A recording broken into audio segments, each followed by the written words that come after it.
of fraud, did the simple but effective safeguards which Mr. Carlyle had specified seem to offer any loophole? "As I am blind, I may as well sign in the book," he suggested, when the manager passed him a gummed slip for the purpose. The precaution against one acquiring details of another client might well be deemed superfluous in his case.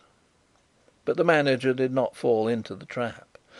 "It is our invariable rule in all cases, sir," he replied courteously. "What word will you take?" Parkinson, it may be said, had been left in the hall. "Suppose I happen to forget it, how do we proceed?"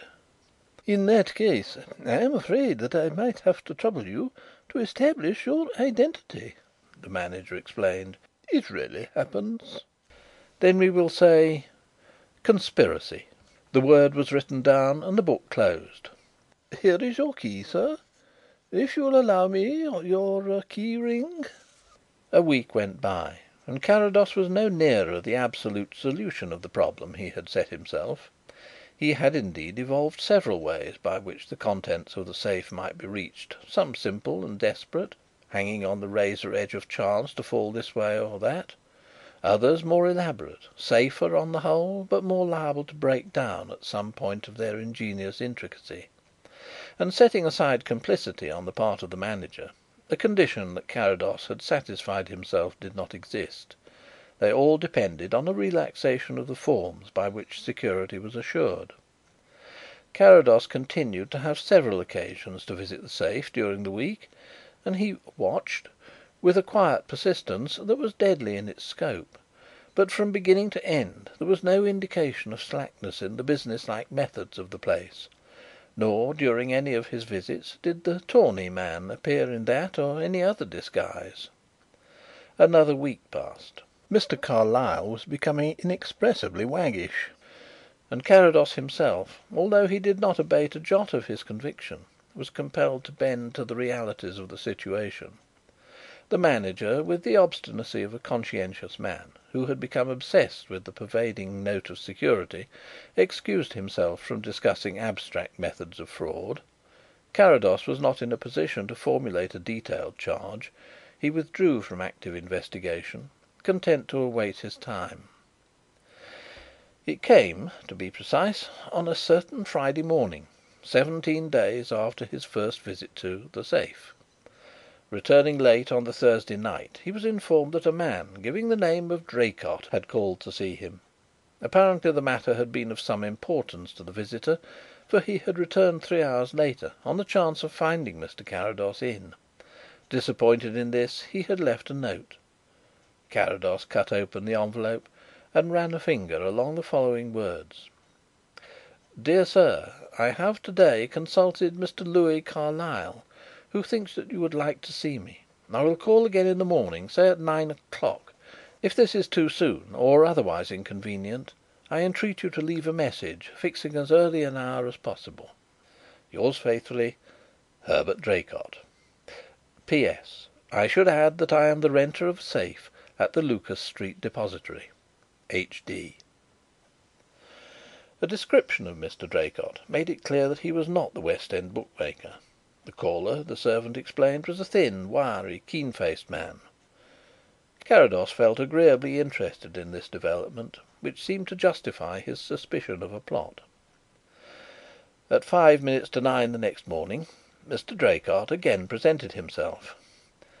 "Very good of you to see me so soon, sir," he apologised, on Carrados at once receiving him. "I don't know much of English ways. I am Australian, and I was afraid I might be too early." "You could have made it a couple of hours earlier, as far as I am concerned," replied Carrados. "Or you either, for that matter, I imagine," he added, "for I don't think that you slept much last night." "I didn't sleep at all last night," corrected Mr. Draycott. "But it's strange you should have seen that. I understood from Mr. Carlyle that you excuse me if I am mistaken, sir but I understood that you were blind." Carrados laughed his admission lightly. "Oh yes," he said, "but never mind that. What's the trouble?" "I am afraid it means more than just trouble for me, Mr. Carrados." The man had steady, half-closed eyes, with the suggestion of depth which one notices in the eyes of those whose business it is to look out over great expanses of land or water. They were turned towards Carrados's face, with quiet resignation in their frankness now. "I'm afraid it spells disaster. I'm a working engineer from the Mount Magdalena district of Coolgardie. I don't want to take up your time with outside details, so I'll only say that about 2 years ago I had an opportunity of acquiring a share in a very promising claim. Gold, you understand, both reef and alluvial. As the work went on, I put more and more into the undertaking. You couldn't call it a venture by that time. The results were good, better than we had dared to expect, but from one cause and another the expenses were terrible. We saw that it was a bigger thing than we had bargained for, and we admitted that we must get outside help." So far Mr. Draycott's narrative had proceeded smoothly enough under the influence of the quiet despair that had come over the man. But at this point a sudden recollection of his position swept him into a frenzy of bitterness. "Ah, what the blazes is the good of going over all this again?" he broke out.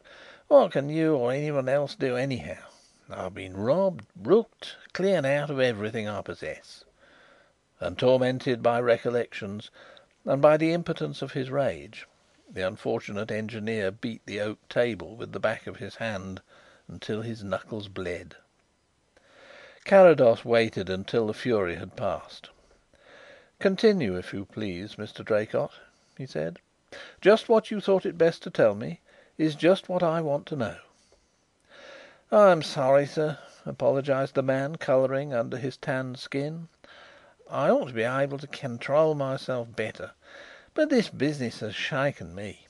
3 times last night I looked down the barrel of my revolver, and 3 times I threw it away. Well, we arranged that I should come to London to interest some financiers in the property. We might have done it locally or in Perth, to be sure, but then, don't you see, they would have wanted to get control. 6 weeks ago I landed here. I brought with me specimens of the quartz and good samples of extracted gold, dust and nuggets. The clearing up of several weeks' working, about 240 ounces in all. That includes the Magdalena lodestar, our lucky nugget, a lump weighing just under 7 pounds of pure gold. I had seen an advertisement of this Lucas Street safe deposit, and it seemed just the thing I wanted. Besides the gold, I had all the papers to do with the claims, plans, reports, receipts, licences and so on. Then, when I cashed my letter of credit, I had about £150 in notes. Of course I could have left everything at the bank, but it was more convenient to have it, as it were, in my own safe, to get at any time, and to have a private room that I could take any gentleman to. I hadn't a suspicion that anything could be wrong. Negotiations hung on in several quarters. It's a bad time to do business here, I find. Then yesterday I wanted something. I went to Lucas Street, as I'd done half a dozen times before, opened my safe, and had the inner case carried to a room. Mr. Carrados, it was empty." "Quite empty?" "No." He laughed bitterly. "At the bottom was a sheet of wrapper paper. I recognised it as a piece I'd left there in case I wanted to make up a parcel. But for that I should have been convinced that I had somehow opened the wrong safe. That was my first idea. It cannot be done." "So I understand, sir. And then there was the paper with my name written on it in the empty tin. I was dazed. It seemed impossible. I think I stood there without moving for minutes. It was more like hours. Then I closed the tin box again, took it back, locked up the safe and came out." "Without notifying anything wrong?" "Yes, Mr. Carrados." The steady blue eyes regarded him with pained thoughtfulness.